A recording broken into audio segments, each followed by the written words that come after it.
Boa noite. Eu sou Cláudia Belintani, eu sou mediadora da Confraria das Lagartixas e curadora. Eu estou aqui nessa noite delícia, né, com a presença especial da Léa Macedo, que nos trouxe o Chagall, numa interpretação livre dela mesma, comparando esses amores. E a coisa que fiquei sensibilizada com as imagens, achei super pertinente nas frases, a voz. É muito bom, né? Nós viemos essa noite comemorar o amor, essas 69 páginas, na verdade, de puro deleite, de tantas histórias, de história de amizade, de história de amor, da política, de uma história de uma cidade, a história. Então, Gabriel Garcia Marques traz tanta coisa num pedacinho de escrita que a gente entra em ebulição com esse processo. Então, eu quero agradecer a presença de vocês, quero agradecer, vamos caminhar juntos nessa viagem do amor, nessa busca do envelhecimento. Ele fala muito sobre envelhecer, sobre a morte, sobre a presença da morte e sobre a beleza desse momento também, que é tão bonito, né? Essa coisa da maturidade, essa coisa do amor maduro, essa coisa de se descobrir depois que o tempo já passou. Isso é muito lindo. Então, eu estou aqui com a Léa. Vou passar a palavra para ela agora, que ela vai fazer uma apresentação para a gente desses amores do Chagall e do amor nos tempos do cólera. Leia, a palavra é sua agora, bem-vinda, boa noite. Olá, boa noite a todas, a todos, a todas. Quero agradecer a Cláudia pelo convite e pelo desafio, que foi um belo desafio. Eu não estudei arte, eu não sou artista plástica, então nem vou me atrever a falar nas escolas, cubismo, surrealismo, impressionismo. Vou falar mesmo assim da vida, né, do Chagall e do Florentino. O Chagall tem muitas coisas parecidas com o Gabi e vice-versa, e muitas coisas parecidas com o Florentino e vice-versa. Para não ficar muito extenso e confuso, eu vou me deter em Chagall e Florentino, né? Fazer alguns links aí entre a vida dos dois. O Chagall nasceu em Vitebsk, numa aldeia na Rússia, em 1887 e morreu em 1985. Ele viveu 98 anos. Ele vinha de uma família pobre, bem culta, mas e aí já começa uma ligação entre ele e o Florentino. Ele tinha uma ligação muito forte com a mãe. Era uma coisa até mais forte do que o Florentino, assim, era uma coisa passional, uma dependência passional da mãe dele. E o Florentino ainda tinha mais uma justificativa assim, melhor, porque ele era filho de mãe solteira, né? O Chagall tinha 9 irmãos. Só que a mãe dele não escondia que ele era o preferido, ela não fazia questão de esconder, era descarado, assim, o preferido. E aí ele vai procurar em todas as mulheres da vida dele características da mãe dele, que era uma mulher determinada, uma mulher assim forte, posicionada e principalmente mulheres que o acolhiam e o apoiavam, bem características maternas, né? Então, é realmente muito forte essa relação, mas os dois têm, né? Foi a mãe do Chagall que conseguiu encontrar numa aldeia como Vitebsk um professor de arte, assim como a mãe do Florentino fala com o tio e vai falar com a Fermina depois que ela termina, né, a relação. Então, tem a presença da mãe muito forte aí entre os dois. Mas o principal de tudo, né, é o amor. A obra do Chagall, toda ela é baseada no amor. Inclusive, algumas telas que têm uma conotação política, tem por trás, pelo lado, por cima, alguma coisa relacionada ao amor. E o livro, né, o título já diz tudo, né? O Amor nos Tempos do Cólera, que fala de uma linda história de amor e de várias lindas histórias de amor, né? Assim como foi a vida do Chagall, cheio de histórias de amor. E o Chagall colocava elas nos quadros e o Florentino nas suas cartas, que também era arte, né? Era uma poesia. O, o Florentino conheceu... ele tinha uma namorada, que era a Thea, que foi a primeira mulher, a primeira namorada dele, a primeira mulher que ele viu nua e a primeira mulher que posou nua para ele. E um dia ele estava na casa da Thea e a Thea recebeu uma amiga, que era a Bela. A Bela foi o grande amor da vida do Chagall. Está na maioria dos quadros dele. Depois ele casa com outras 2 mulheres, porque ela morreu. E foi assim, eles se olharam e foi paixão à primeira vista, assim, tipo, tá, ficaremos juntos pro resto da vida. Como o Florentino, quando vai levar a correspondência para o pai da Fermina, eles se olham e também é amor à primeira vista, assim, aquela coisa assim de olhar e, nossa, uma diferença, né? A Fermina, em um determinado momento, vai terminar essa relação, porque ela acha que é uma pura ilusão, né? E o Chagall vai viver a relação com a Bela. Eles namoram, eles ficam noivos, eles casam e ficam juntos até a morte dela, por quase 30 anos. Eles se casam em 1915 e ela morre em 1944. E o Florentino vai viver esse amor com a Firmina no mundo das ideias, né? Que é o típico amor romântico, que tem início, o amor romântico tem início ali no século XIX. Então, é bem a época, né? Começa a coisa do amor romântico, assim. Então, e aí o Chagall vai viver com a Bela, eles têm altos e baixos, como qualquer casal, eles têm discussões, mas eles têm um amor fortíssimo. Ela está em quase todas as telas dele. A Bela era uma mulher muito culta, falava 5 línguas. Ela era uma pessoa determinada, como a mãe, bem posicionada. Ele chamava ela de juiz supremo, porque nenhuma obra dele era terminada sem o aval da Bela. Às vezes eles divergiam, mas mesmo assim ele acatava a opinião dela. Era ela quem negociava as telas, ela que vendia, ela que selecionava telas para as exposições. Eles tiveram uma filha, a Ita, que depois ajudou ela também mais tarde. A Fermina foi viver isso com o Juvenal, né? E não com o Florentino. Ela foi viver esse amor real, né? Com filhos e com altos e baixos, com o Juvenal. Aí também tem um gancho com o livro, né? Enquanto o Firmino ficou com desculpe, o Firmino, não, gente, desculpe, o Florentino ficou com a Firmina. Naquele amor idealizado, né? A mulher perfeita. Então, a Firmina era perfeita. No mundo das ideias, tudo é perfeito, né? Falando em Botton, diz uma coisa que eu concordo muito. Ele diz: quanto menos tu conhece a pessoa, mais apaixonado tu é. À medida que tu vai conhecendo, menos apaixonado tu fica.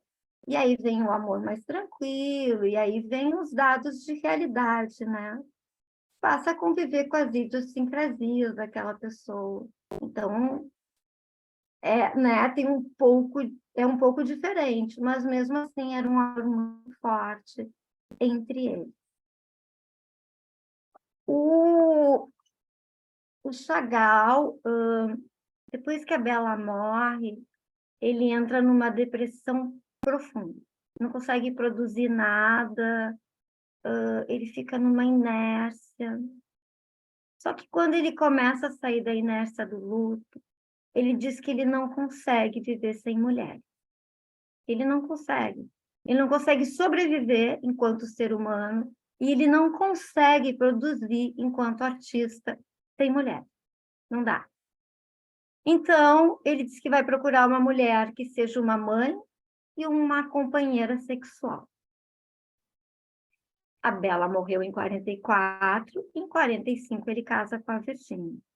Ou seja, ele realmente não podia ficar sem mulher. Assim. Ele ficou pouco tempo com a Virgínia, foram 7 anos, teve um filho com ela, o Davi, que é o nome do irmão dele que morreu na guerra.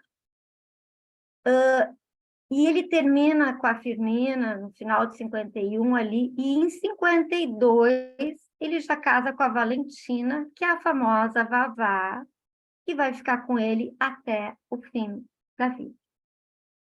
Eu diria que o Florentino também não vivia sem mulheres, né? Era Firmina no mundo das ideias e as 622 mulheres, né? Porque não é pouco 622 mulheres, né? Então, ele também não vivia sem mulheres. Ambos não conseguiam. Claro que o Chagall em relações mais longas, né? Mais duradouras, casamentos, e o Firmino em relações mais rápidas e paixonites, e paixões, e tesão, e emoção, enfim, química e etc.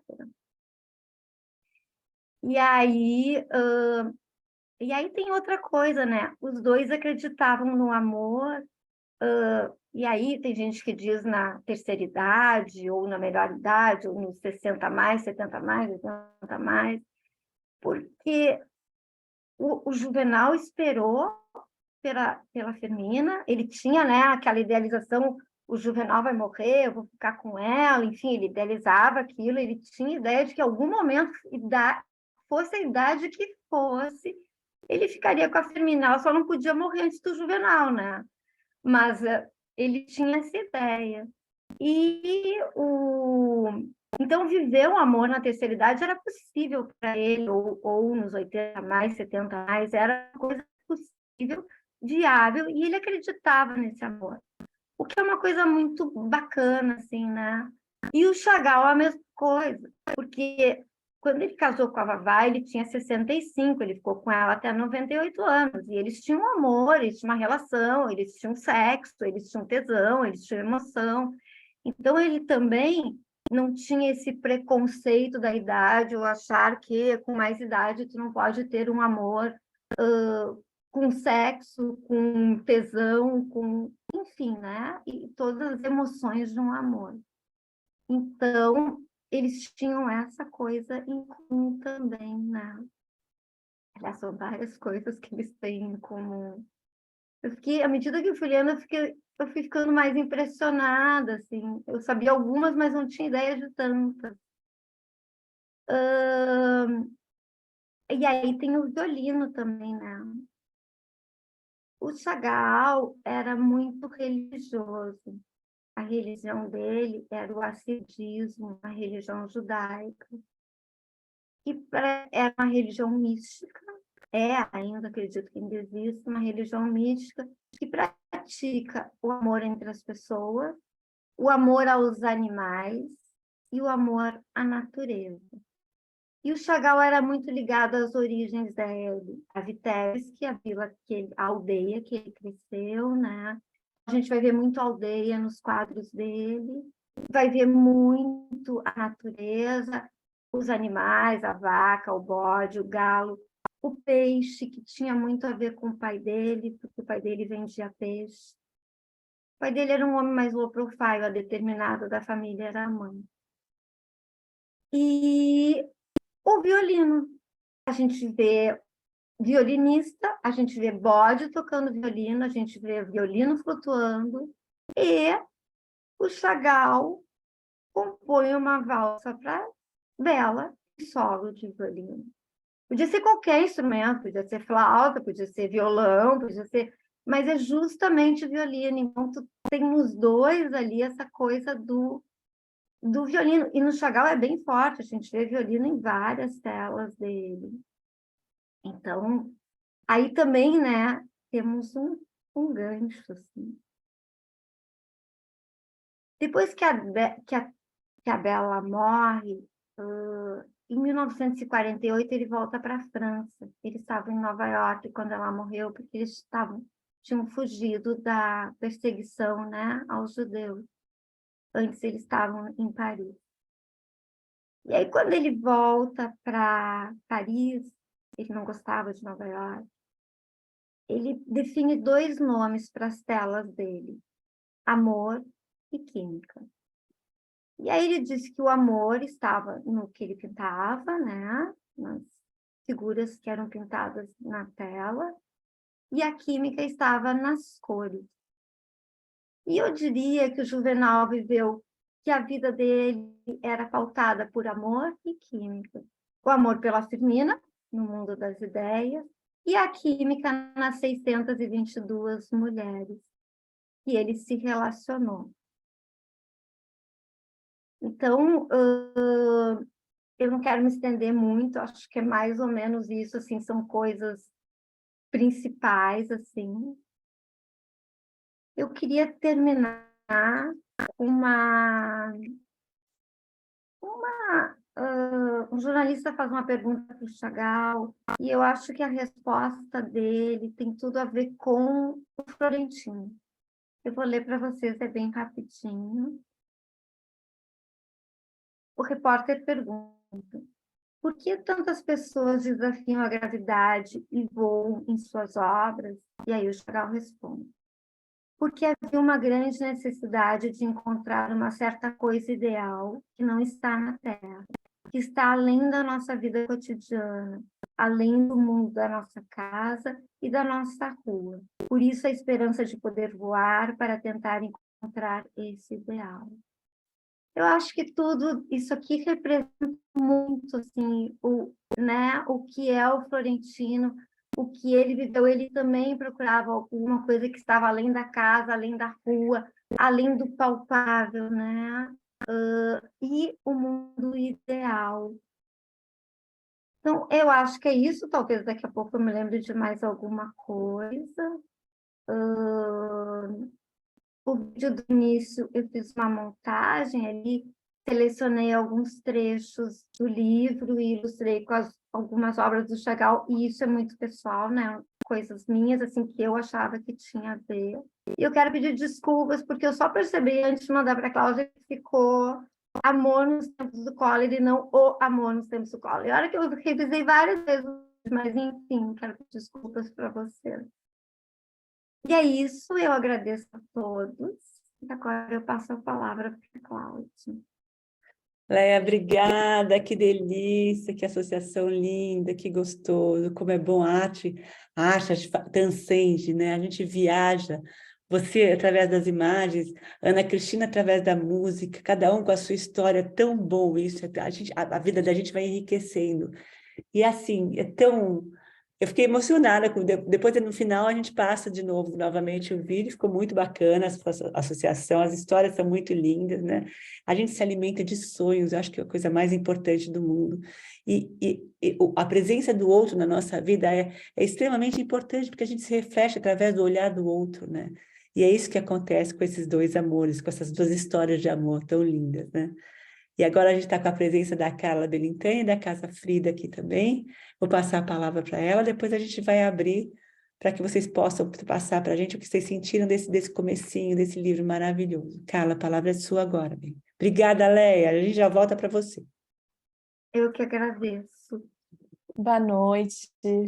Aqui em São Paulo, muito frio. Quem está aqui acompanhando nessa mudança de tempo, a gente lendo esse livro com essa fala tão linda da Leia, que maravilha te ouvir, Leia. Assim, eu não entendo muito do Chagall, acho que trazer esse olhar, essa relação com a obra, também com a arte, né? A exposição dele também está imperdível para quem puder. Está no centro aqui de São Paulo, uma exposição do Chagall. E é sobre o amor, né? O Chagall fala sobre o amor, assim como a Leia contou. Aprendi muito com você, né? Obrigada por participar aqui da nossa ciranda. E essa relação tão sensível, tão bonita, muito linda. Ai, obrigada. Uhum. Bom, eu vou falar também brevemente dessa primeira primeira etapa do livro que a gente vai conversar aqui hoje, né? Eu queria falar rapidamente, assim, a primeira frase que começa essa abertura do livro. Eu vou ler rapidinho aqui essa primeira frase. Era inevitável, o cheiro das amêndoas amargas lhe lembrava sempre o destino dos amores contrariados. Então, assim, eu acho que essa frase aqui de abertura, eu participei já de muitas pessoas, escritores, falando sobre processo de escrita, e o quanto é difícil começar um livro, né? E aí, pensando assim, como que o Gabo, né? Como que o Gabriel, ele traz... Ele já convoca o leitor para essa experiência sensorial, né, do olfato, da amêndoa, relacionando com os amores contrariados. Então, é um jeito muito inteligente e, ao mesmo tempo, sagaz de fazer com que a gente mergulhe na obra, né? Então, inevitavelmente, a gente mergulha aqui nessas amêndoas amargas, no cheiro da amêndoa amarga, como também a Joana trouxe, né, no nosso evento de abertura. E que ele vai depois desenvolvendo, tem muito sensorial na escrita dele, né? Então, a história começa com esse relato, né, contando dessa introdução do Juvenal Urbino, do doutor Juvenal, muito conhecido, e essa história do Jeremias Son Amour, né? Como o amor circula aqui nessa história do Gabriel, né? E aí o que eu fiquei pensando, assim, relendo agora dessa vez, é que ele fica muito tomado por essa morte desse amigo, né? E curiosamente ou não, é como se esse amigo tivesse uma dupla vida, né? Não sei se eu estou um pouco influenciada aí pela dupla vida de Veronique, mas enfim, ele ele tem ali uma vida que é esse jogador de xadrez, né? Que é um forasteiro que chega num pós-guerra e de repente ele tem essa relação, né, com essa mulher, né, de uma devoção a ele, né, que ele não fazia ideia, né? Ele era uma pessoa muito metódica, né? O Juvenal, e ele vai seguindo essa carta, né? Começa com essa carta inicial. Acho que antes de ter essa troca de cartas do Florentino com a Firmina, tem essa carta que é o testamento, né, dessa morte do amigo. Então, o livro ele é todo permeado de cartas, de mensagens. E aí, a sensação que eu tive dessa vez é o quanto esse personagem, o Juvenal, ele fica muito tocado com a morte desse amigo, né? Atravessa ele. Então, parece que é um sujeito que tinha uma vida ali muito organizada, muito metódica, e, de repente, algo fantástico ali acontece, né? Depois dele ter acesso a essa história. E aí, enfim, tem várias outras passagens interessantes, mas o que eu grifei para a gente conversar é essa presença desse animal, né? Desse louro aqui, que é o animalzinho amigo dele, que ele escolhe depois daquela chacina que tem a raiva, que mata os cachorros, que eles tinham uma casa com muitos animais, e aí o único que fica um cágado que passa despercebido. Ele tem algo cômico na escrita, né? Do jeito que ele vai descrevendo. E aí ele diz que não vai entrar mais nenhum outro animal que não seja falante. E aí esse louro, né, que vira um fenômeno na cidade, que aprende francês, que vai falando várias línguas e que é muito sofisticado. E o quanto ele vai se apegando a esse animal, né? Eles vão construindo uma relação de amor ali. E aí, enfim, pensando mais de uma forma, de uma metáfora, né? Pensando até desses presságios, né? Como essa história vai se desenrolando, parece uma escuta de um sonho, né? Assim, que a gente vai ouvindo também na clínica, porque esse louro, para mim, dessa vez, ele parece uma metáfora da morte, de alguma forma, porque ele perde essas... ele vai sendo podado, né, nessas asas, até que um determinado momento, que coincide com essa situação toda da morte do amigo, em que as asas crescem e ninguém percebe, né? E esse louro foge. E aí é quando tem toda aquela confusão, né? Que chama os bombeiros e ninguém consegue pegar o louro, e é muito engraçado. E ao mesmo tempo essa história em segundo plano acontecendo, e o Juvenal ele acaba falecendo tentando capturar esse louro, né? Que escapa, né? O louro ele reaparece no momento que o Juvenal está completamente tomado por essa história do amigo e chama ele, né? Tem algo essa voz do louro que chama. E aí, de repente, ele está lá em cima da escada tentando capturar esse louro, e é ali que ele acaba falecendo, né? Então, ele morre na tentativa de capturar, né, esse louro novamente, esse animal que ele tanto amava e que estava perdido, que escapa. E aí eu fui pensando, parecia um pouco uma escuta de um sonho, e o Gabriel ele tem algo de um fantástico, né? Então, esse animal que se transforma em gente e que coloca ele numa situação de risco que nem ele percebe, quando ele viu, ele já morreu, né? E aí eu fiquei pensando muito nisso, né? Como parece a escuta de um sonho, desse universo fantástico. E aí, esse diálogo, né, acho que é uma ou duas páginas que tem esse olhar do Juvenal para a Firmina, que é muito bonito, né? Assim, a forma que ele olha para ela, né, de um olhar muito terno, que parece que diz tudo ali de uma vida inteira, e ela casaria novamente com ele, começaria a vida novamente, só para aquele instante do olhar, né? O quanto o olhar, né, o gesto, às vezes diz muito mais do que até as palavras, né? Isso que vem da ordem da ação, da ternura, do afeto. E em seguida, tem uma frase da Firmina que ela diz, né, na minha versão aqui é quase no finalzinho aqui do nosso capítulo, que ele descreve a dor dela como se estivesse se descompondo numa cólera cega contra o mundo. A dor da Firmina ao ver o marido morto. E aí eu remeti ao título do livro, né? Esse amor, o amor nos tempos do cólera, né? Essa cólera que está envolta na dor, né? Nessa dor que se descompôs, nessa decomposição da dor, essa dor fragmentada. E aí eu fiquei pensando um pouco nessa história como um todo, que é uma história também sobre a dor do amor, né? Não só sobre o amor em si, mas sobre a dor, que o amor ele contém esses aspectos, né? Dor, amor, raiva, ódio, essa ambiguidade toda. E no final, né, desse capítulo todo, é no luto, na morte desse marido, que aparece pela primeira vez o Florentino Ariza, né, que é o personagem, né? A história começa quase do fim, né? A gente vai depois indo para os primórdios aí da história dos dois.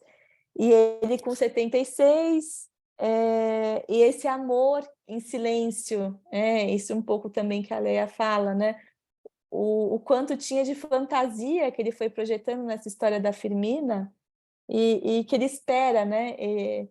Ele espera com esperança esse momento para se declarar para ela, né? E cuida da parte prática desse luto do marido, e o quanto ela fica tomada por essa fala dele, né? Que ele diz que está em total devoção, que ele esperou a vida inteira para poder reencontrá-la.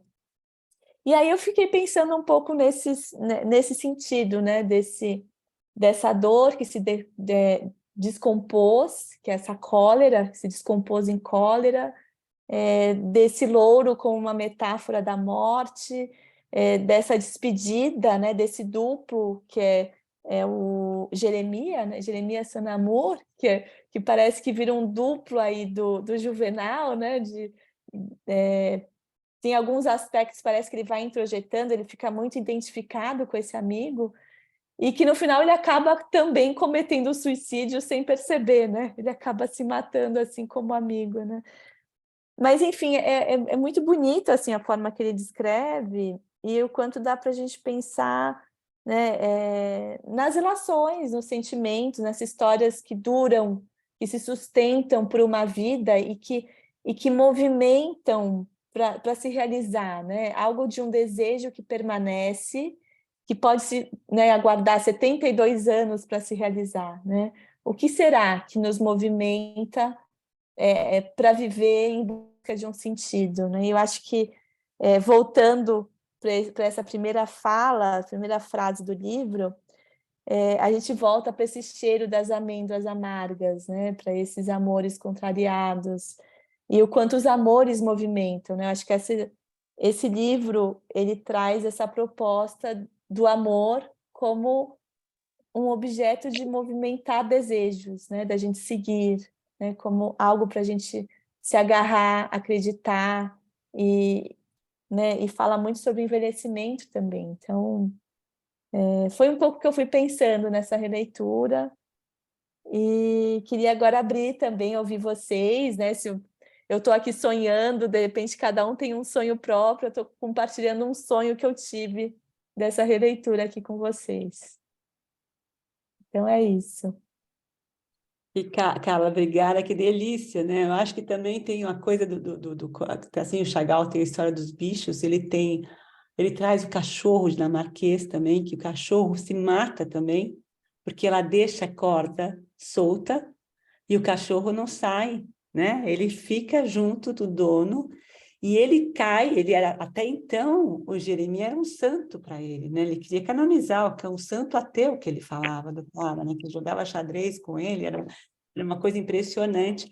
E a jogada, né? Me lembrou até a história do sétimo selo, o jogo do xadrez, é o jogar com a morte, né? E ali eu acho que eu também tive mais ou menos a mesma sensação que você, mas que ele tem assim, a proximidade da morte, ele pressente a morte. É a primeira vez que ele sente de fato que a vida vai acabar. Então, ele cai numa realidade completamente diferente com a carta, aquele cara não era aquilo que ele idealizou, né? E essa história, né, que tem entre a história, vou entrar com a história do sabonete, né, que a briga, a rusga dos dois, a história do sabonete é a única briga séria deles, porque eles vão guardando as coisas embaixo do tapete, não se discute. E a coisa mais singela que ele traz para mim nessa primeira parte é como ela cuida dele como um bebê. E ela não é a coisa do filho, é claro que os filhos vão embora e ela acaba cuidando dele, mas ela olha para ele não como um velho ranzinza, mas como uma criança velha. É bonito isso também, né? Esse cuidado que ela tem em relação a ele. E esse último olhar, quando ele se dá conta que ele está morrendo, que ele fala, que ele está no ar, que ele sabe que ele vai cair, fala, meu Deus, eu não tive tempo de nada, né? E acabou, pronto, é isso aqui o final. Então, ele joga, né, com a realidade nessa hora, achei muito bacana. E quando entra o Florentino na casa, com aquele cuidado todo, quer dizer, é aquela presença silenciosa que está ali e que estava dentro dela, ali batendo na porta, porque ela está chorando, mas ela está pensando nele o tempo todo. É lindo, quando ele esse amor que não foi embora, que permaneceu ali nela também. É lindo. Agora vamos ouvir as pessoas. Que delícia, que noite. Eu acho que é a quarta vez que eu estou lendo. Eu já mudou completamente a minha cabeça também. A primeira vez que eu li, eu fiquei encantada com o Florentino. Depois eu fiquei alucinada com a história do Juvenal. Quer dizer, o Juvenal, para mim, se mostrou uma outra pessoa também, né? A gente vai amadurecendo e vai modificando o olhar. Leila, Vou só Posso fazer um falar? comentário bem rápido, que ele fala do Ah, cheiro das doenças e o cheiro da velhice também. isso é impressionante. E a Leia traz isso também, né, no vídeo, é bonito. Depois a gente passa novamente o vídeo. Mas então, Posso falar, Cláudia? Márcia, Desculpa. tem as mãozinhas, você levantou a mãozinha? Não. Eu te chamo, eu estou com a Leila e com a Ana Cristina, e eu já Tá, te chamo, Márcia. Você consegue levantar a mão, mas eu já te chamo depois delas, tá bom? tá. Eu já te chamo, tá bom, Márcia? Gente, então vamos passar a palavra para vocês, que é uma delícia essa troca de olhares, essa troca de informação, e vamos falar de amor. Leila, contigo, boa noite, Boa bem-vinda. noite, Saudade. saudades, muito feliz de estar aqui. Eu amo esse livro de paixão, eu acho fantástico, acho riquíssimo, né? Que exatamente num trecho tão pequeno ele consiga, de uma maneira harmoniosa, né? Ele fala, né? Segurar o leitor pelo pescoço, né? Manter o leitor ali, e é isso mesmo que acontece. Acho que quantas vezes você lê, você continua com interesse voltado da mesma forma, né? E estou vendo a Ana Cristina também, acho que também é um prato cheio para a Ana Cristina, né? Porque as músicas todas elas estão presentes, né? Então há muito que falar sobre as músicas. Mas, assim, para além da questão do amor, que todos, eu acredito que todo mundo vai falar bastante, eu gostaria de começar falando a respeito do humor, né? E assim é uma questão para mim, né? Que o humor, enquanto força, ele quase se equivale ao amor, né? Porque o humor é aquela força que, frente a uma tragédia, por exemplo, frente a um mau momento, te faz fazer uma piada ou fazer uma consideração, e, à medida que se faz isso, você consegue ver a cena de fora. E me impressiona, né, no Gabriel essa capacidade de trabalhar esse humor muito fino, né? E esse humor está presente mesmo nas cenas muito trágicas. Exatamente essa cena, né, onde o cachorro com raiva passa e mata uma grande parte dos bichos da casa, e as criadas estão em cima das cadeiras. Ele descreve isso, mas você não consegue, em momento algum, se deter, como em outras descrições, né, de cenas semelhantes, na questão óbvia, trágica, né, de sangue pelo caminho. Mas, enfim, era a coisa da bicharada, e um bicho passou matando todo mundo, e aí entra o Juvenal e fala que acabou o bicho pela casa, pelo menos ele não admitiria que se trouxesse ninguém que não falasse, né? E a Firmina, muito esperta, né? Ela já separa e daqui a pouco traz o tal do papagaio fatídico, né? Mesmo quando essa festa ela tem toda a pompa, a descrição, né? E depois aquela chuvarada que arrasa com tudo. Então, assim, ela é uma comédia, ela é tragicômica, né? E cada cena dessa festa é um deleite, exatamente, pela riqueza, pelo preparo, pelos trajes e a chuva que venha para arrasar com tudo. E inúmeras outras situações, e lembrando do livro como um todo, essas cenas, né? Esse tratamento do humor nas entrelinhas, ele é fantástico, ele é muito rico, né? Porque é um humor muito bem trabalhado e muito fino, e que traz sempre, ele tira do trágico, ele retira do trágico, ele aponta assim para o trágico com todas as cores, ele não nega, né, a tragédia, mas o humor salva, e ele traz de novo para um plano, né, de revitalização. Mesmo quando o Juvenal morre, e tem a história, né, de que os alunos lá da Escola de Arte vêm para fazer a máscara, né? Tem algo trágico ali, né? Porque eles fazem a máscara, mas a máscara fica pavorosa, porque representa aquele instante de pavor dele frente à morte, né? Mas, ao mesmo tempo, tem um componente cômico nisso, né? Se a gente não está tão ligado, não fica tão fixado nesse aspecto. Então, eu queria falar, né, em primeiro lugar, do que, para além, inclusive, da riqueza de todas as personagens, de que você se liga muito em todas elas, né? Eu diria que a única personagem que não tem humor algum é a Firmina Daza. Ela não tem humor, ela é muito rígida, né? Eita, mulherzinha rígida.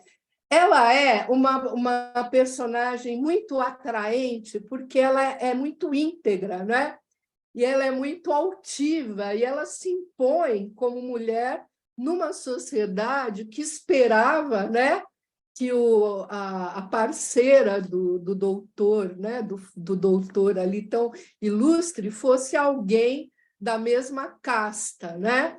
Mas ela entra, e aí o comentário dele é assim, mas, enfim, todas se renderam, né, as qualidades dela, né, que eram muito superiores às daquela mulher, né, daquelas mulheres, né, da vida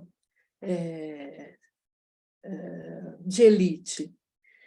Mas, enfim, eu separei 2 trechinhos que eu gostaria de compartilhar por meio da leitura com vocês, que trata exatamente, acho que com tanta delicadeza e com tanta fidelidade, né, da questão do envelhecimento e da questão também da morte, como contraponto desse lado, né, humorístico, que também inunda aí as páginas do livro. Então, um deles está na página 56, último parágrafo, e se estende até a página 57.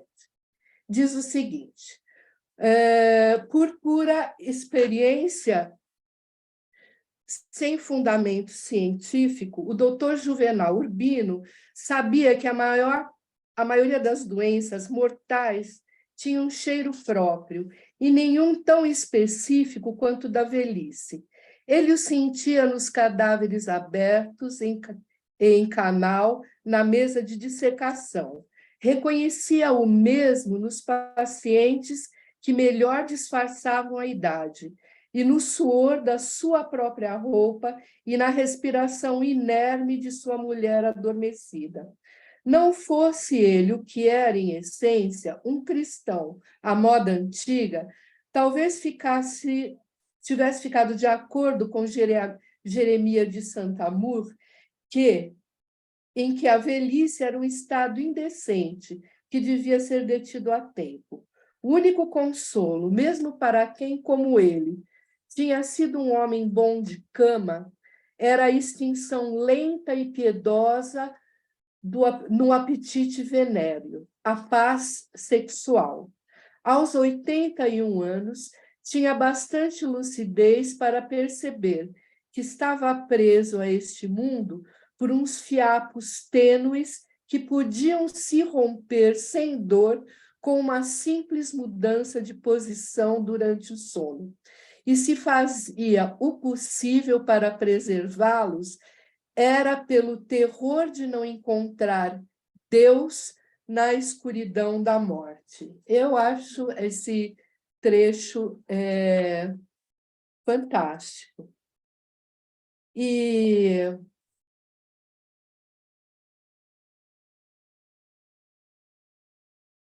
o outro na página 38, também um trecho no último parágrafo, que fala exatamente desse cuidado da Firmina ao atender o marido. Não lembrava desde quando tinha começado também a ajudá-lo a se vestir, e afinal a vesti-lo, e tinha consciência de que a princípio o fizera por amor. Mas desde uns 5 anos atrás tinha que fazê-lo fosse como fosse, porque ele já não conseguia se vestir sozinho. Acabavam de celebrar as bodas de ouro matrimoniais e não sabiam viver um instante sequer um sem o outro. ou sem pensar um no outro, e o sabiam cada vez menos à medida que recrudescia a velhice. Nem ele, nem ela podiam dizer se essa servidão recíproca se fundava no amor ou na comodidade, mas nunca se haviam feito a pergunta com a mão no peito, porque ambos tinham sempre preferido ignorar a resposta. Tinha ido descobrindo aos poucos a insegurança dos passos do marido, seus transtornos de humor, as fissuras de sua memória, seu costume recente de soluçar durante o sono, mas não os identificou como sinais inequívocos do óxido final, e sim como uma volta feliz à infância. É isso que a Cláudia mencionou. Por isso, não o tratava como um ancião difícil, e sim como um menino senil. E esse engano foi providencial para ambos, porque os pôs a salvo da compaixão. Eu falo isso, me dá vontade de chorar, porque eu acho isso belíssimo, né? Como exatamente, né? O amor fez encontrar uma estratégia para lidar, né, com essas dificuldades crescentes e contínuas, quer dizer, não tem retorno, né? Mas, enfim, uma estratégia, né, do coração, vamos dizer, e que permitiu que ela o visse exatamente, não como um ancião insuportável, e ele tinha suas rabugices que também eram de amargar, né? Mas como um menino senil. Então, muito lindo, fantástico. Eu também gostei muito da parte que ele fala, mas eu não selecionei, de quando ele vê pela última vez o amigo morto, depois de ter passado por aquela revolta, né? Eu concordo com a Carla. O amigo tinha uma dupla vida, e muita gente tem uma dupla vida, né? E alguém muito íntimo pode pretender saber da vida total da pessoa, mas pode ser que não saiba, né? Porque a pessoa teve liberdade para viver outras coisas e pode não ter querido compartilhar, não é verdade? Mas depois isso se apazigua dentro dele, e ele fala uma coisa muito bonita também, que ele tinha visto a morte de várias maneiras, né? Mas a morte vista ali, né, no amigo, ela é definitiva, né? E é a constatação de que ele também vai morrer, e isso é muito importante, e eu acho que é o que a gente sente também quando a gente vai, né, ao velório, ao funeral de uma pessoa amiga, né? Eu tive uma experiência recente e eu tive muito essa sensação, né? Uma pessoa ainda jovem tal, e que foi vítima de uma doença fulminante enfim, isso toma contornos muito realísticos e muito pesados, né? Mas, enfim, tudo isso muito maravilhoso e, assim, traduzido, né, pelas palavras dele, ganha um outro aspecto. Então, um presente está aqui, compartilhando nessa leitura com vocês. Beijo, saudade de todo mundo.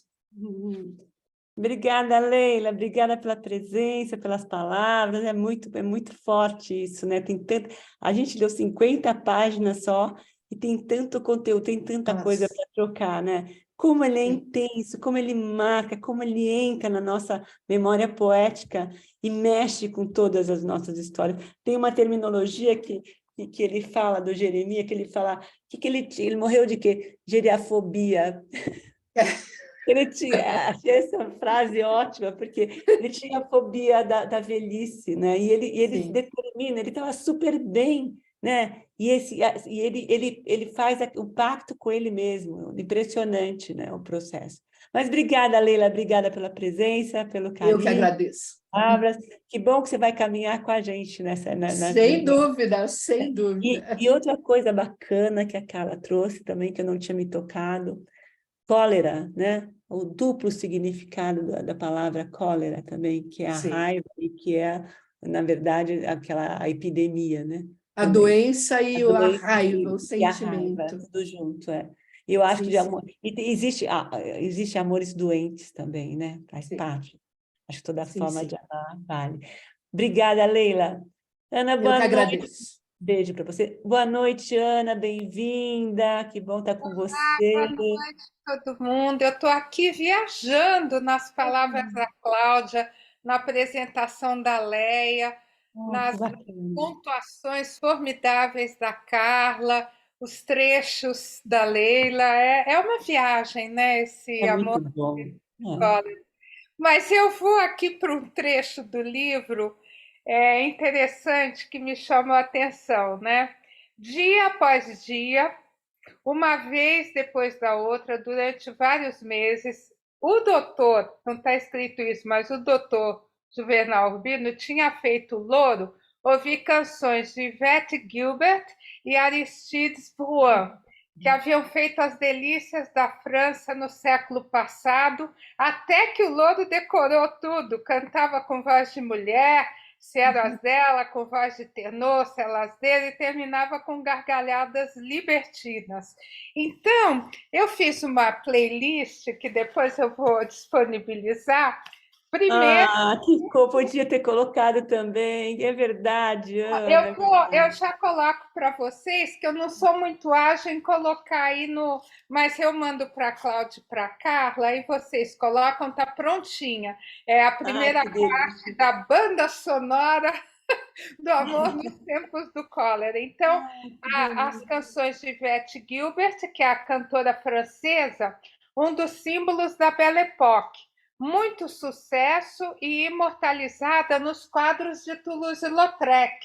Então, na figurinha da playlist tem. Ela nasceu em 1865 e faleceu em 44. Escreveu La Chanson de ma vie, e a música que está na playlist, que é a de número 1, é Les Caquettes de la Couchée. E é muito interessante que tanto ela como o outro, Aristides Bruand, eles falam os títulos. Les Caquettes de la Couchée. Aí começa a cantar, e é uma música de cabaré, vaudeville, né? E o Aristides Bruand é um cantor, compositor, humorista de cabaré e mestre de cerimônia. E vocês já podem ter visto ele retratado em cartazes do Toulouse-Lautrec com um cachecol vermelho e um chapéu preto. É muito conhecido esse afiche do Toulouse-Lautrec.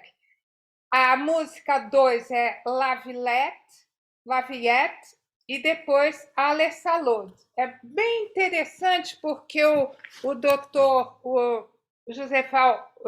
Juvenal Urbino, ele trouxe da Europa o primeiro gramofone de manivela e trouxe esses discos da moda. Ele era muito chegado em música, tanto é que quando ele começou a fazer a corte para Firmina Daza, que ele ia vê-la pintar e tudo, ele dizia: a música é muito importante para a saúde.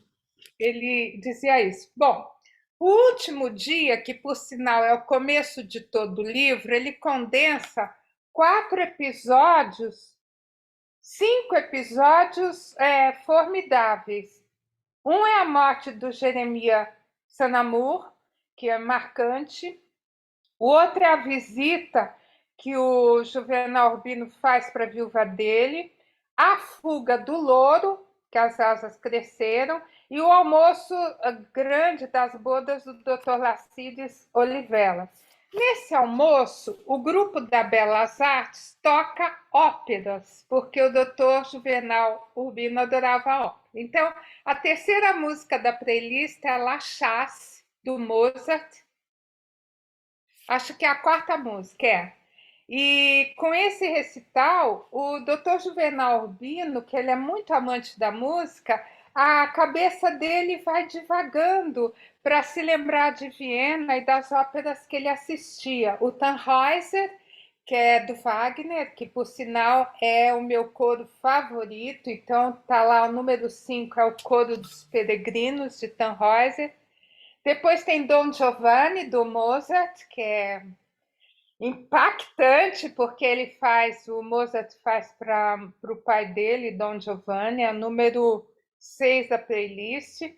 E o último número, depois da chuvarada, de ter aquela confusão danada, ainda tem um quarteto de corda tocando Gabriel Fauré, que era uma novidade. O Fauré depois ficou bem conhecido, é o número 7 da playlist. E aí, lembrando que o doutor Juvenal Urbino é essa figura assim que, vou até falar um pouquinho dele depois, ele trouxe ópera, trouxe saneamento básico para a cidade e ele trazia essas apresentações de ópera. Então eu coloquei a Aida, aí que ele menciona, a Aida. Agora, eu fiz uma licença poética que eu coloquei uma que está no final do livro, que o tio do Florentino Ariza, o Leão XIII, né? Porque os tios dele tinham o nome de papas, né? O Pio XII era o pai do Florentino e o Leão XII era o tio dele. E ele canta Luceva Nestele. Então, a última música, só para dar um pitaco da próxima playlist das 50 páginas, é o Luceva Nestele com Pavarotti cantando, né? Agora, o doutor...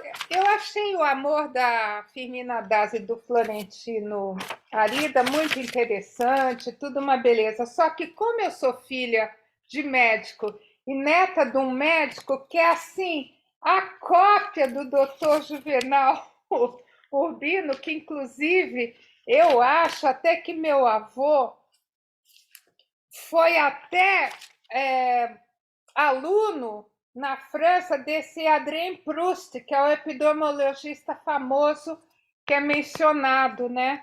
Então, o doutor Juvenal Urbino, ele fez tanta coisa pela cidade que esse homem eu achei assim extraordinário, tudo que ele trouxe assim de benefício, né? Construiu o aqueduto, fez o saneamento da Baía das Almas, presidente da Academia de Língua e de História, recebeu a Ordem do Santo Sepulcro do Patriarca de Jerusalém, fez a Junta Patriótica, fundou a Escola de Belas Artes, que é o tal quarteto que toca no aguaceiro lá do almoço, restaurou o Teatro da Comédia e abriu a temporada com uma soprano turca descalça com anéis nos dedos dos pés.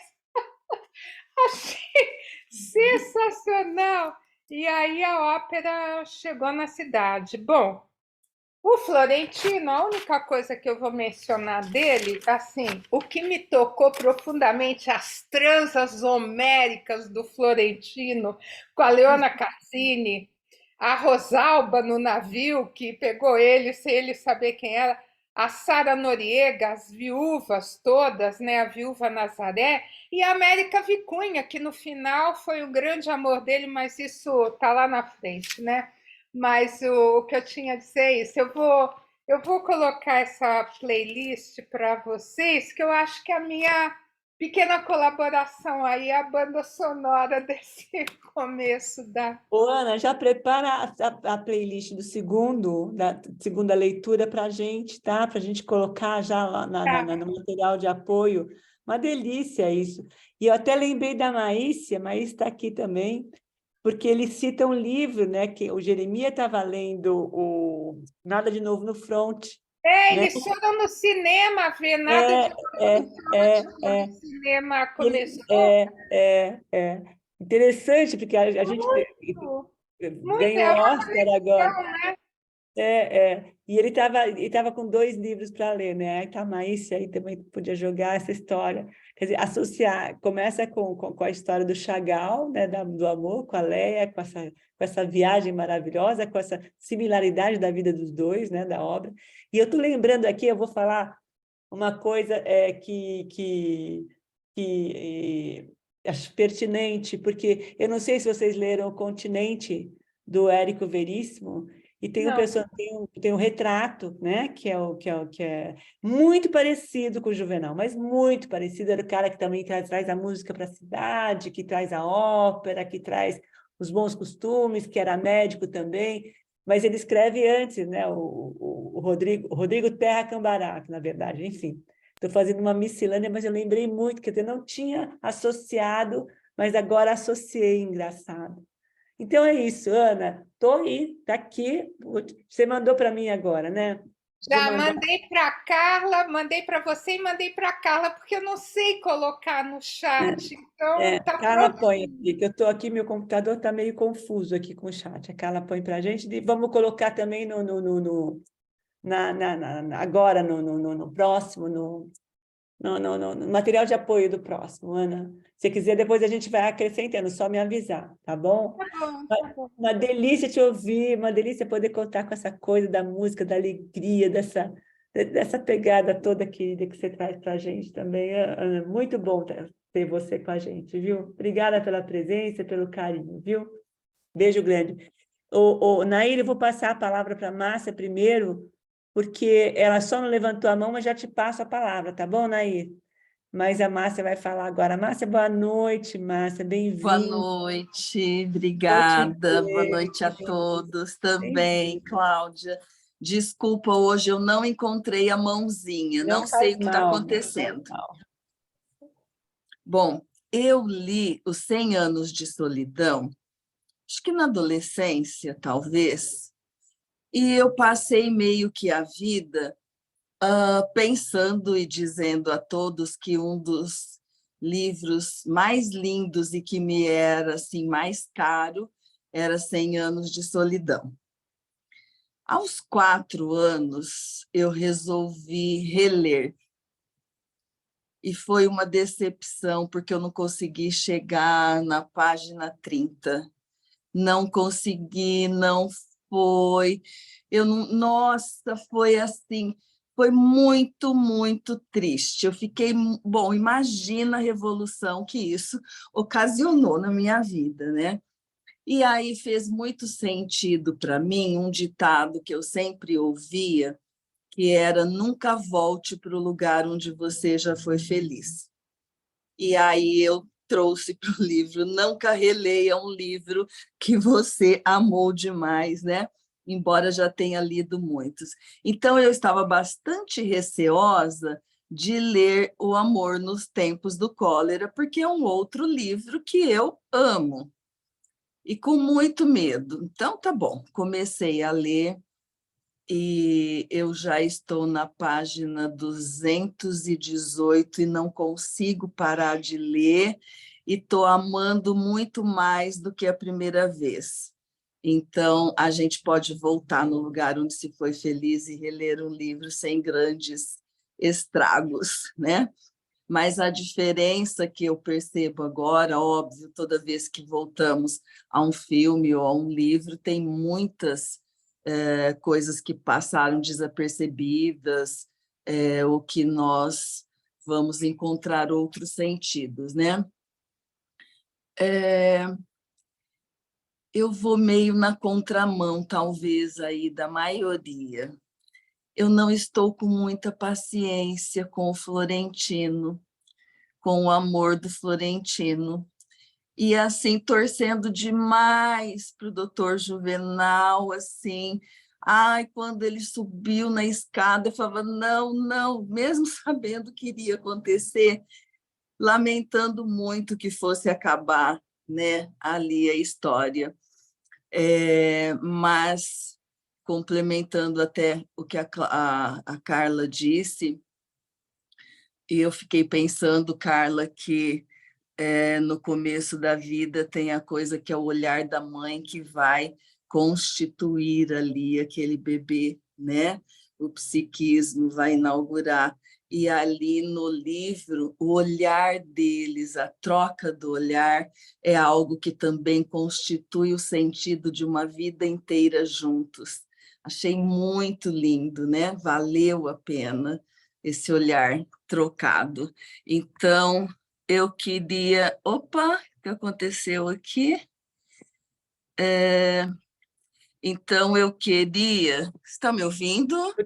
Estou te ouvindo, Márcia. Então, eu queria agradecer muito a você, Cláudia, Carla, pela oportunidade de estar relendo esse livro e de não ter corrido o risco de me decepcionar, muito pelo contrário.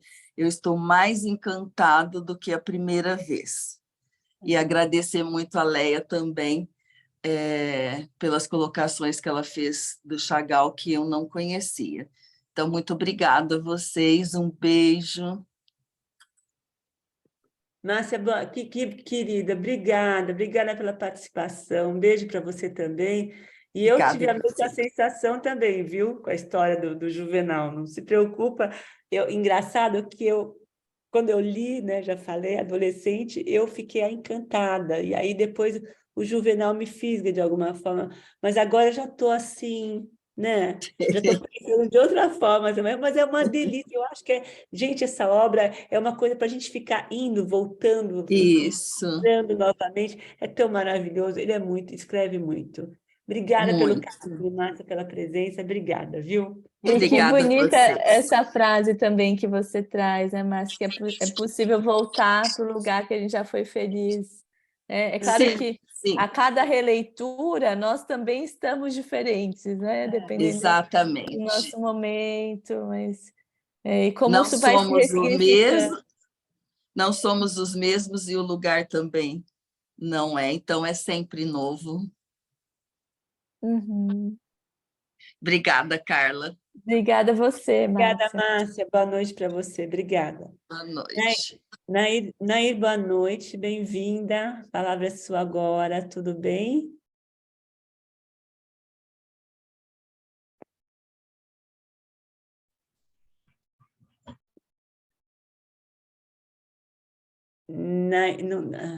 Tá sem som, Nair. Você tinha desativado e depois Você ativou, depois agora foi. Pronto, agora foi. Boa noite, vocês. Eu estou muito feliz de estar participando aqui com vocês. Já acompanhei algumas vezes aquelas tardes de sábado,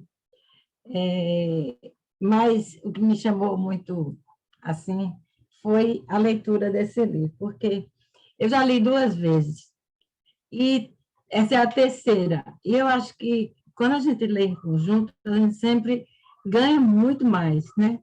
Muito. E, pegando um pouco da fala aí da Márcia, eu já li 100 anos 2 vezes também, e amei a segunda mais do que a primeira. Que delícia. Mas aí é o seguinte, eu fico impressionada com o Gabriel, porque é um dos meus autores preferidos, realmente. Mas, assim, em poucas páginas, ele consegue percorrer um universo tão diverso, né? Tão grande. Muitos de vocês já falaram várias coisas, né? Mas eu queria ressaltar aqui que, depois o almoço, né? O almoço que houve a tempestade, né? E que estava presente toda a nata, né? Da cidade. E aí, eu achei interessante porque aí também ele vai falar na política, né? Na guerra civil.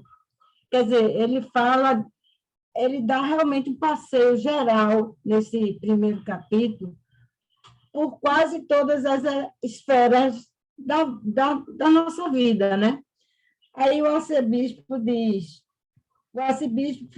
notar ao doutor Urbino que aquele era, de certo modo, um almoço histórico. Ali estavam, pela primeira vez juntos, numa mesma mesa, cicatrizadas as feridas e dissipados os rancores dos dois lados das guerras civis que tinham ensanguentado o país a partir da independência. Esse pensamento coincidia com o entusiasmo dos liberais, sobretudo dos jovens, que tinham conseguido eleger um presidente de seu partido depois de 45 anos de hegemonia conservadora. O doutor Urbino não estava de acordo. Um presidente liberal não lhe parecia, nem mais nem menos, que um presidente conservador, só que se vestia pior. Quer dizer, ele consegue realmente tocar assim, rapidamente em todos os aspectos da nossa vida cotidiana, né? Então, eu estou muito feliz de estar aqui com vocês, fazendo essa leitura conjunta, né? Que eu tenho certeza que eu vou ganhar muito mais do que eu já consegui captar por aqui sozinha.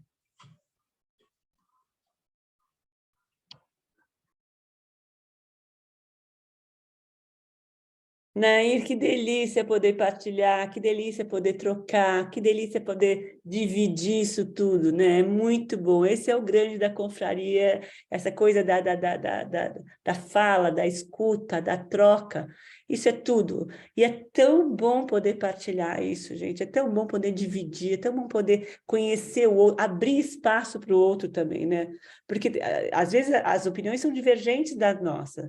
Às vezes uma pessoa está falando algo que vai completamente contra aquilo que a nossa leitura, mas não deixa de ser uma outra história, uma provocação naquilo que a gente idealizou ou que a gente visualizou, e faz a gente ver de uma outra forma. Muito bacana, né? Essa coisa da política ele traz, e a forma como a leveza desse livro, para mim, é uma coisa fora do normal. É impressionante. E como ele fala com o coração das pessoas, né? É unânime, é unânime. E ele fala que esse é o livro que ele mais curtiu na vida dele, o Gabriel, né? Esse é porque ele fala sobre o amor, ele fala a linguagem do mundo, na verdade. É muito lindo. Obrigada, Nair, muito bom ter você com a gente, tá? Vamos continuar nessa história gostosa aqui. Maria Augusta, boa noite, bem-vinda. A palavra é sua agora, bem. Pode falar.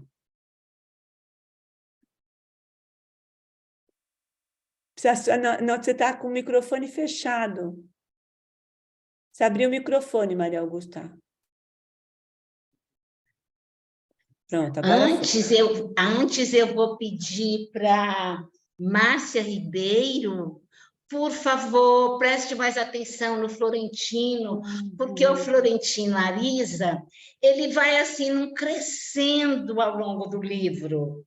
Ele vai melhorando em todos os aspectos, mas isso é uma conversa para uma segunda etapa, né? Isso mesmo. Então, antes eu quero também dizer que eu fiquei maravilhada com tudo que vocês falaram, e tem muito a ver com o que eu percebi, que é assim, quando você pega um bom texto literário, você pode reler várias vezes e você vai descobrindo novas camadas. Então, muito do que foi dito, eu não havia percebido. Então, se eu ler, eu reli o livro, e eu acredito que cada vez que eu reler, eu vou descobrir coisas novas. E o Gabriel Garcia Marques, ele é um livro interessante, ele não tem uma narrativa linear, e eu acho que esse fato o fato dele trabalhar com o passado, o futuro, eu acho que faz a gente vai forçada a ficar mais atenta na narrativa. E uma outra coisa assim, que eu gosto muito ele trabalha também muito com ficção e realidade. Inclusive, a história do Florentino Ariza com a Firmina Daza, ele retrata, de certa forma, a história dos pais dele, que, inclusive, o pai dele, que era Gabriel Elígio Garcia, ele era um humilde telegrafista, e a mãe, que se chamava Luísa Santiago Marques, era filha de um coronel, e eles também tiveram um amor contrariado. Tem um outro livro do Garcia Marques, que é o Crônica de uma Morte Anunciada, que é a história de um amigo dele.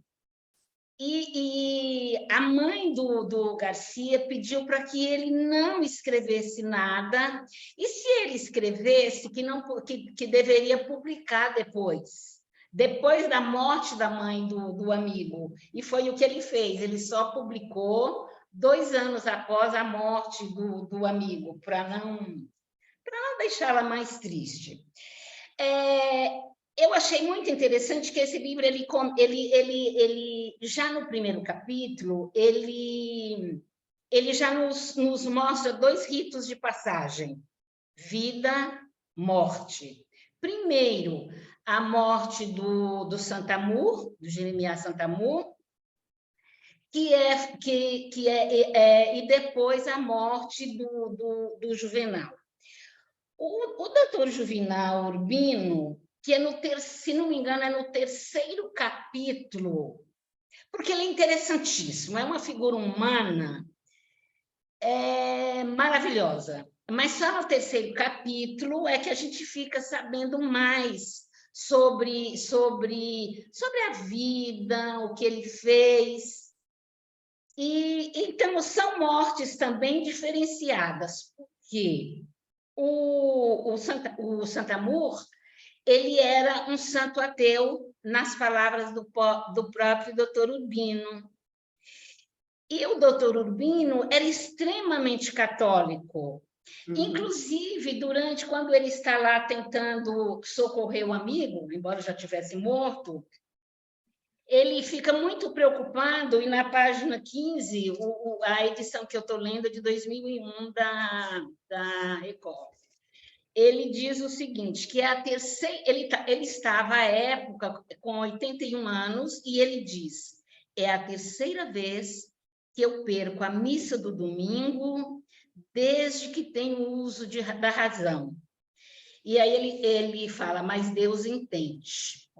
E ele está sempre, quando ele ensina o papagaio, ele fala sobre missa, ele fala também sobre, ele ensina trechos da missa em latim, ele fala também sobre o apóstolo São Marcos. E quando ele morre, alguém aí já falou, ele fica preocupado porque ele não teve tempo de pedir perdão, ele não teve tempo de fazer a comunhão. Uma outra coisa muito interessante do doutor Urbino, enquanto figura humana, e isso está muito presente já no primeiro capítulo, isso vai acontecer ao longo da narrativa, é que ele coloca, por exemplo, quando ele descreve porque ele já vai falando sobre um contexto social bem diferenciado. E quando ele fala do Santamur, ele fala que a casa estava mergulhada em sombra. Ele fala que o quarto era sufocante, que as janelas estavam amordaçadas com trapos e também com papelão preto, que era um ambiente opressivo. E a morte do Santamur, ele não queria, na realidade, ele não queria viver, ele planejou a morte tão logo ele completasse os 60 anos, né? Enquanto que o doutor Urbino, embora tivesse já 81 anos, ele era um homem cheio de vida. Ele fazia muitas coisas, mesmo uma pessoa já com bastante idosa, ele fazia muitas coisas. E eu achei muito interessante também quando ele vai visitar a viúva do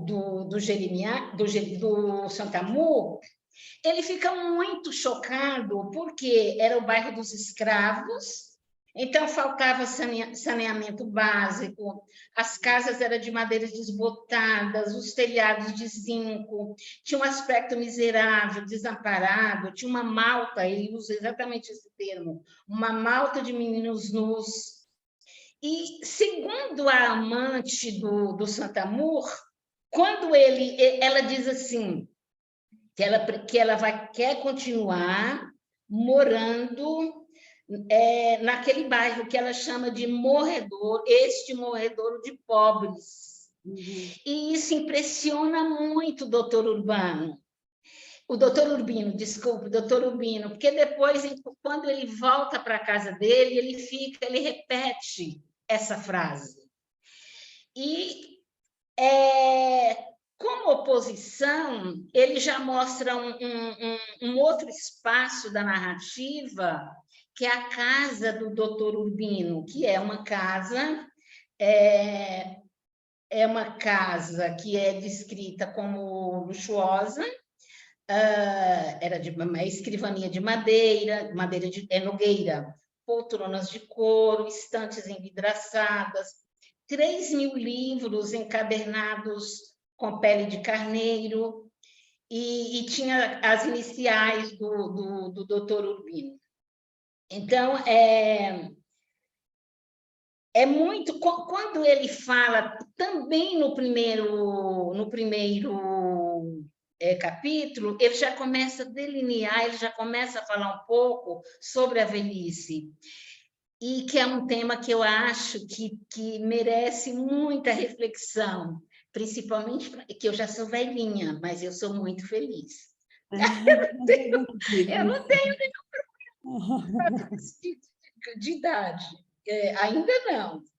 E ele fala umas coisas assim, por exemplo, a velhice, isso quem diz é o Santamor. Ele diz: a velhice era um estado indecente que devia ser detido a tempo. Essa frase está na página 57. Uma outra coisa que eu acho muito interessante, que desde o primeiro capítulo, e que isso também já foi dito aí, eu não me lembro agora por quem, é que o autor ele explora muito os nossos sentidos. E, nesse caso, eu creio que é principalmente o olfato. E vamos prestar atenção, porque a Fermina Arisa, ela tem um olfato privilegiado. E já no primeiro capítulo, acho que é na página 19, ela diz que não gostava do Santamor, e que ela não gostava pelo olfato. E isso, ao longo do livro, a gente tem muitas passagens que demonstra que ela tem esse sentido privilegiado. E também o doutor Juvenal, ele tomava banho numa infusão perfumada com folhas de malva e casca de laranja. E também, quando o doutor Urbino vai lá no bairro dos pobres, ele fica muito preocupado com o cheiro, até porque ele é um sanitarista, né? Ele fez um trabalho assim, belíssimo como médico. Então, eu creio que é isso. E o Florentino, ele entra no final do primeiro capítulo, e eu acho que ele é um personagem interessantíssimo, e vale a pena, no final, talvez a gente comparar o primeiro capítulo com o último capítulo do livro, porque o primeiro fala do amor entre a Fermina e o doutor Urbano, e o último capítulo enfoca o amor entre o Florentino e a Fermina. Então, é muito interessante, talvez, traçar um paralelo entre esses dois amores, né? E eu aprendo tanto com vocês que eu fico assim deliciada com tudo que é dito. E uma coisa eu garanto, agora, quando eu for ler um outro livro, se falar sobre música, aliás, eu vou fazer uma pesquisa, porque é uma aula, agora eu me esqueci o nome dela. Ana Cristina. Ana Cristina. Realmente uma coisa assim fantástica. É uma coisa tão maravilhosa o que ela fala sobre música. É muito, muito, muito, muito, muito interessante. É uma aprendizagem. Obrigada, boa noite. Obrigada, Maria Augusta, pela presença. Obrigada também, essa coisa da... Ele se depara com uma outra realidade, né? Ele vai num outro mundo. Ele era um burguês, ele era o filho pródigo, ele era o herdeiro, ele era o cara da alta sociedade, ele mandava na cidade. Existe um distanciamento absurdo, né? Da vida dele com a vida do Florentino, não tem a menor sombra de dúvida. É outra história. E ele, de alguma forma, ele cai numa outra realidade ali também, né? E a Firmina acalma ele. Ele fala, calma, não. Como assim? Como é que ela não falou comigo? Como é que ela não mudou aquela história, né? Ela foi fiel a ele, é bonito isso. E a Firmina acalma ele, né? Ela tem... uma outra parte que eu queria trazer para a gente também é aquela coisa dela, quando ele perde a memória, quando ela toca na mão dele. Que lindo, né? Tipo assim, que ele tá, para ele não dormir, ela ficar vigiando para ele não dormir na frente das pessoas, né? Essa delicadeza.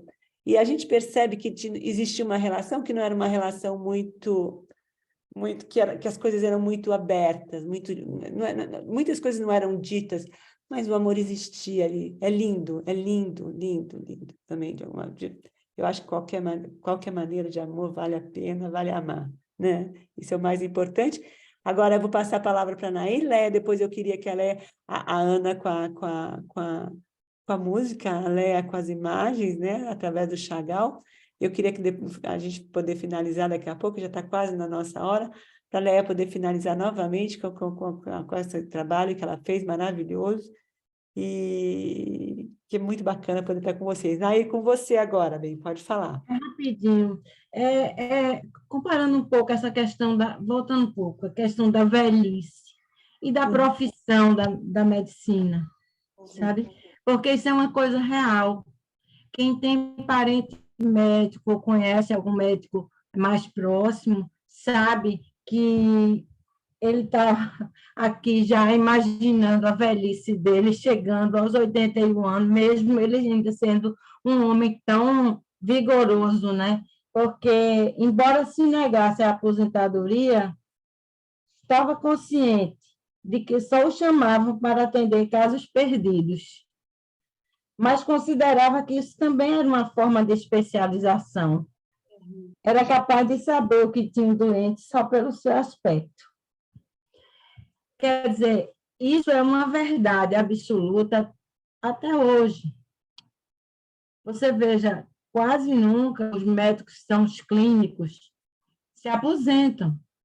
Se aposentam os médicos que têm um emprego público, que foi um professor da universidade ou coisa assim. Mas o médico mesmo, aquele clínico que existia e agora praticamente está quase desaparecido, essa figura desaparecida, ele é desse tempo, né? Que ainda hoje existe. Quer dizer, você hoje procura um médico que não vai te fazer um exame clínico, você vai procurar um médico que vai passar um bocado de radiografia, de tomografia, de exame, ultrassonografia e tal, e te dá um resultado, sem te dizer a mínima, assim, as possibilidades da sua doença, sabe? E aqui ele já comenta sobre isso. Uma coisa interessante que ainda hoje acontece. Não sei se você, Cristina, que tem família de médico, já sentiu isso.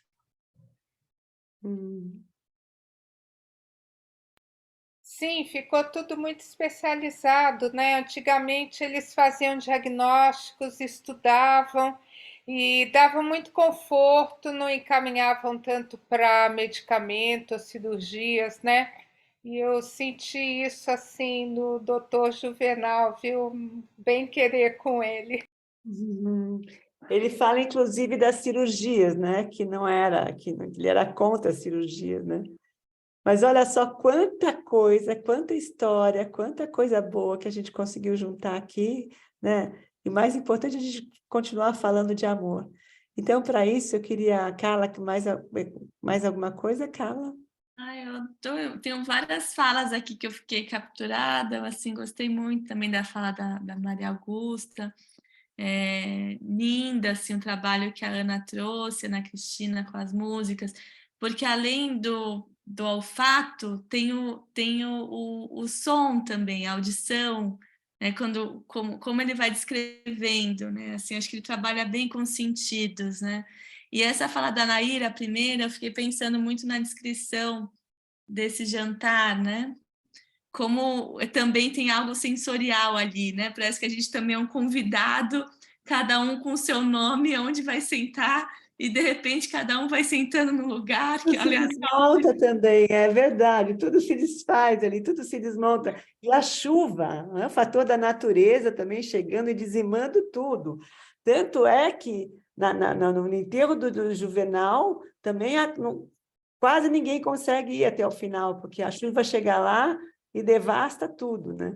Que é esse fator. E a coisa do carro chegando. Gente, a carruagem, o cara de carruagem, com os cavalos, cocheiro, né? E ele mantendo aquela tradição. Muito bacana, gente, muito bacana. É muito ir e vir, né, nos processos.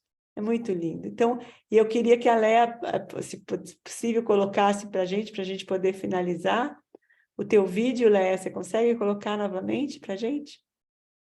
Deixa eu ver se eu consigo compartilhar. Acho que sim, aqui. É muito lindo, gente, é muito lindo a voz, as imagens, tá muito lindo, Léa. Trabalho incrível, um estudo incrível em relação à vida do Chagall também. E a gente falando de amor aqui, através da música, da arte, né? Da escrita, dos livros, é muito e bacana. um último tema também que eu pensei, desse da medicação, né? Dessa coisa do bisturi, o quanto hoje em dia também tem uma pressa para resolver doenças, Opa, né? desculpa. Não, era só Para complementar. para complementar. Pode passar, Leia, por favor. Não, foi sem querer que eu larguei, eu botei e foi Não, o teu pode play. pôr, Léa, pode pôr, tá contigo, pode pôr. E tem uma imagem do filme aí também, linda aquela imagem, Léa. Eu achei que aquela tinha tudo a ver com a fala. Nossa, muito, do seio, né? Pode colocar. Para sempre o destino dos amores Não estou vendo a imagem, Léa. Ué, tivessem escolhido o risco dos Não amores. foi. não? Não, é melhor parar e voltar. Só estou ouvindo tua voz. Não está aparecendo as imagens? Não, só a sua voz. Eu acho que tem um vídeo e eu não sei. Que Não estranho. apareceu. O que você mandou para o Kennedy com o dele? Ele que É o colocou. mesmo arquivo que eu mandei para o Kennedy. Mas você deve ter um vídeo. Exatamente o mesmo arquivo. Mas não aparece, Léa, a imagem. E agora? Aparecendo desktop com Três. 5 anexos. Você está Três. vendo? Aparecendo a pasta que eu tirei ele, é isso? Exato. Você está vendo, Léa, o que está mostrando? Não. Eu tô. Deixa eu tirar ele de dentro da pasta. Ah, que pena. Ver se eu consigo para fora da pasta, se eu consigo. É que o Kennedy não está disponível, né? Não tenho. Ah, que pena. Não sei se eu Pode passar. Isso às vezes acontece mesmo. Só a pessoa vê que está reproduzindo, mas não compartilha. vou tentar de novo aqui. Tenta mais uma vez, quem sabe a gente consegue. Peraí, deixa eu dar pause. New share. Deixa eu ver se agora vai.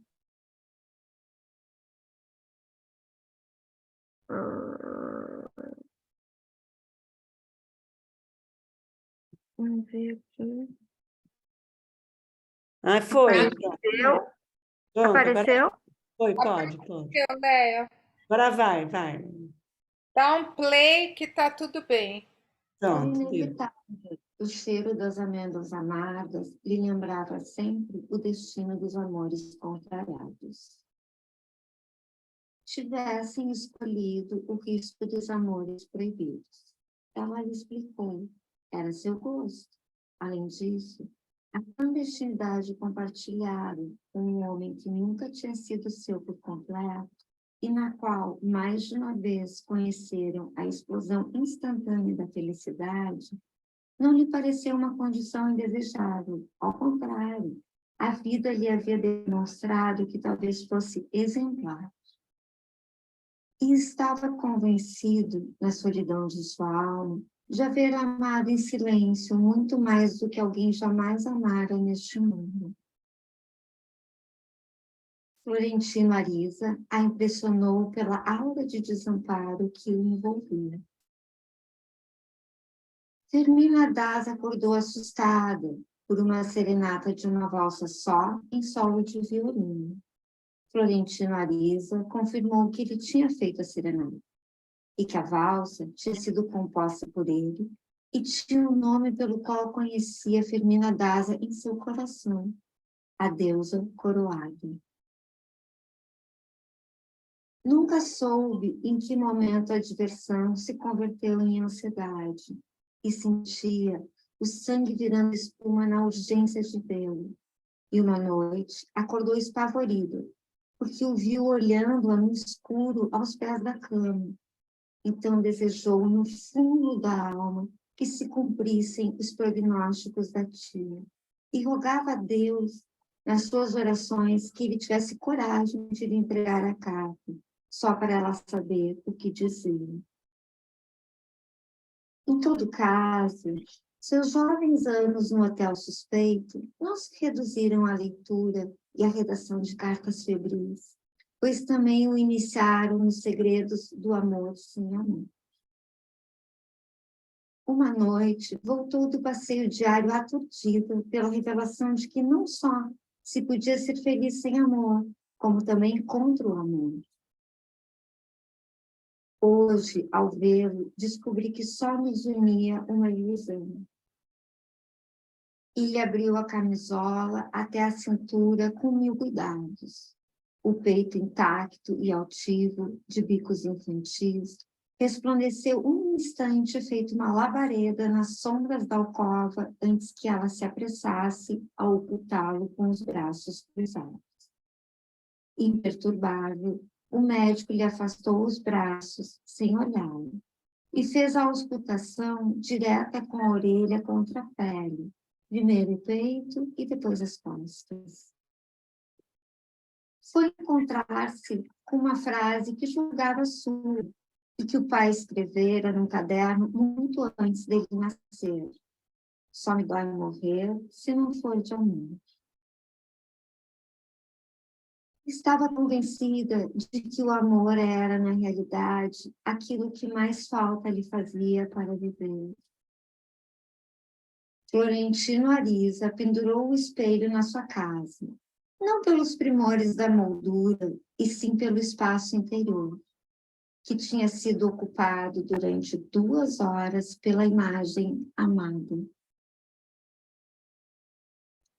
Pela primeira vez, achavam-se diante um do outro a tão curta distância e com tempo bastante para se verem com serenidade depois de meio século.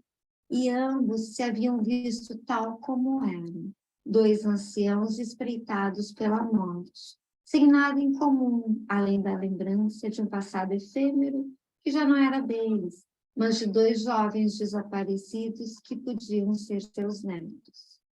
Ela achou que ele ia convencer-se, afinal, da irrealidade de seu sonho, o que o redimiria da impertinência. Firmino Ariza lhe apertou a mão, se inclinou para ela e procurou beijá-la na face, mas ela o afastou com sua voz rouca e suave. Ainda não, disse, estou com cheiro de velho. No final, quando as carícias deslizaram para seu ventre, já tinha bastante anis no coração. temos de fazer safadezas, vamos a elas, diz. Mas que seja como gente grande.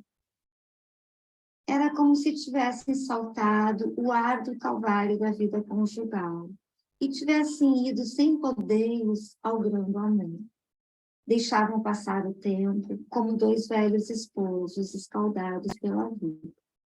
Para lá das armadilhas da paixão, para lá das troças brutais das ilusões e das miragens dos desenganos, para lá do amor.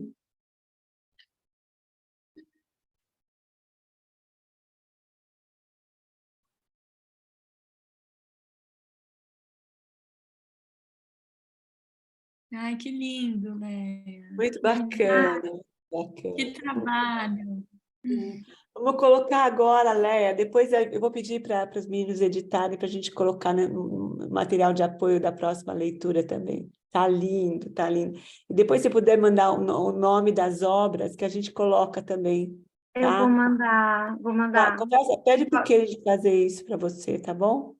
Eu vou acho mandar, assim, eu posso até mandar um pouquinho, assim, falar um pouco sobre cada obra, né? Porque tem uma história para cada uma e por isso a ligação também com o texto, né? é bacana isso. Sei, mando. E a gente remonta isso e coloca no material de apoio. Gente, então, a próxima leitura das páginas vai estar no site. A gente ainda está produzindo material de apoio, então vocês vão receber, porque nós vamos colocar o número de páginas, mas depois vocês voltem lá, que a gente vai ficar acrescentando coisas. A playlist da Ana, esse trabalho incrível da Léa, enfim, eu acho que só vale morrer, se for morrer de amor, né?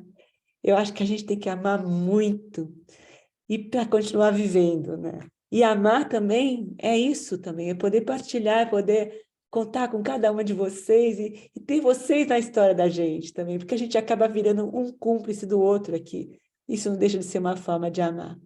Então, eu queria agradecer a presença de Queria vocês. agradecer também, só ler um trechinho que a Lúcia escreveu aqui no bate-papo, está aqui escrito, vou tentar reduzir, ela está relendo, ela leu primeiro em 91, né, Lúcia?